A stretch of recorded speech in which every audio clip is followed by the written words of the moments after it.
लगा, फिर वहीं पहुंच गया, चूक हो गई।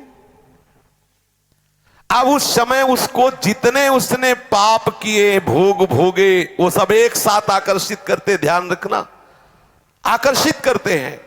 एक शब्द उच्चारण नहीं कर सकता, हृदय थर थर कांपने लगता है, श्वासों में कफ रुक जाता है, श्वासों में जाके अरे बहुत दुर्गति होती है, कफ रुक जाता है, ना तो नींद ले सकता है, ना तो वो भूल सकता है। कितने कितने भयानक कष्ट उसके ऊपर।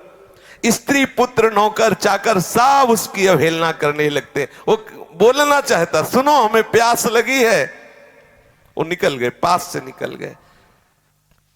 बहू बेटे जिनको उसने बहुत प्यार से पाला, जिनके लिए अधर्म करके धन एकत्रित कर दिया, वो वहां नाश्ता पा रहे हैं, कई तरह के पदार्थ, और वो देख के ललचा रहा है, अगर कुछ बोले तो डांट खाए। और क्योंकि अब वो कहते हमको भी ना बोले, हमें तो ड्यूटी में जा, पड़े पड़े खांसता रहता, पा लेना कभी तू पा लेना, और अवहेलना करके निकल जाते हैं। और आजकल तो बहुत बढ़िया कृपा हो गई, घर में ही नहीं रखते, अनाथालय में छोड़ाते हैं, वृद्धाश्रम में जाके कुछ रुपए जमा किए और ये ले कूड़ा करकट वहीं जमा करो, बेकार शोभा बेकार होती घर की। जो भगवत स्वरूप वयोवृद्ध हैं, जिनकी सेवा करना हमारा परम धर्म है, उनको हम अनाथालय में भेज देते हैं।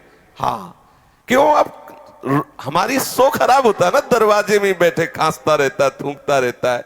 वीआईपी लोग हमारे मित्र हैं, ये वहीं तुम भी पहुंचोगे, वीआईपी वहीं पहुंचोगे। जो तुम अपने माता पिता बुजुर्गों का अपमान कर रहे हो, ठीक आप अपने लिए इंतजाम कर रहे हैं, अपने लिए इंतजाम कर रहे हैं। आहार विहार की भारी अंदर तृष्णा, बाहर कुछ है नहीं।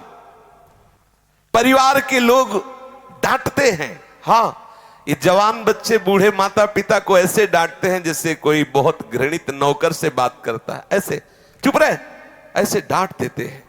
वो माता जिसने अपना वक्षा स्थल का दूध पिलाकर उसे बड़ा किया, जिसने उसे मल धोया, जिसने उसने अपने प्राणों की तरह पोषण किया, ठीक ऐसा जवाब देता है वही बालक जवान, उसका हृदय विदीर्ण हो जाता है। मैंने तो आशा की थी ये कभी प्यार से और कभी पास बैठकर उनसे बात भी नहीं करता। वो भयंकर क्लेश में जलता है। जो जो उसने कर्म किए वो कर्म उसके ऊपर हावी होते हैं। अब लंबी लंबी सांस ले रहा, असमर्थ हो गया, कोई उपाय नहीं दिखाई दे रहा। मृत्यु काल का समय आ गया। अब उसका दम घुटने लगा, शरीर कांपने लगा, बार बार मूर्छा होने लगी। ऐसी अवस्था में उसका चिंतन फंसता है, मेरे धन का क्या होगा?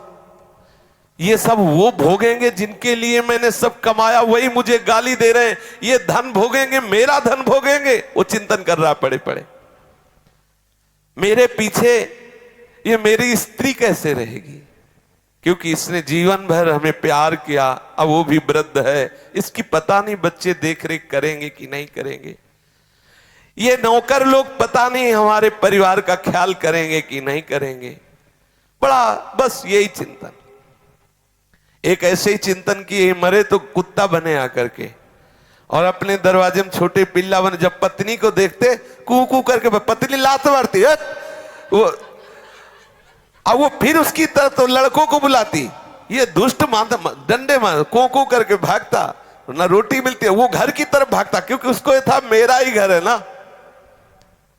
दुर्दशा होनी। छिपकली बन के दीवार में रंगोगे, घर वाले निकाल के मार डालेंगे, मारो इसको छिपकली, सांप मारो इसको मारो, क्योंकि इसने भजन नहीं किया, अब आके घर में रहना चाहता है। ममता जनित चिंताओं से वो मरणासन मनुष्य व्याकुल हो जाता है। महाबलशाली भगवान यमराज के पार्षद जो भयंकर देह, केवल लघु शंका छूट जाती उनको देखने से, इतने भयंकर हैं यमदूत, ऐसे थोड़ी है। देखने से जब आके घुर्राते हैं तो लघु शंका छूट जाती है, घुरघुराहट शुरू हो जाती है। अब कभी भजन किया नहीं तो सर्व समर्थ श्री हरि प्रिया का याद नहीं आया, स्मरण नहीं आया, नहीं वो बचा लेते।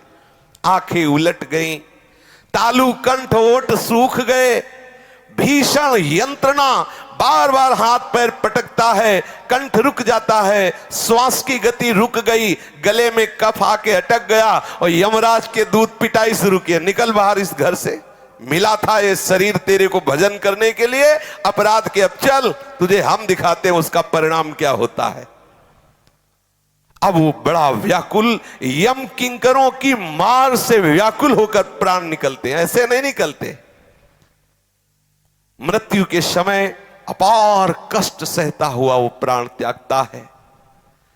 उस मनुष्य को जो धर्म विरुद्ध आचरण किए, पापाचरण किए, यमदूत पीटते हुए, नाना प्रकार की भयंकर यातना देते हुए, घुड़कते हुए, घसीटते हुए उसे ले जाते हैं यमपुरी, जहां से ले जाया जाता है गरम बालू, अग्नि और नुकीले यंत्र लगे हुए मार्ग में, घुस जाए पैर में, जलती हुई भयंकर उस यात्रा को घसीटते हुए पूर्ण करते हैं। न पानी, न भोजन, न मार, ऊपर से चल रही वो भयंकर नरकों की यंत्रणा को भोगता है।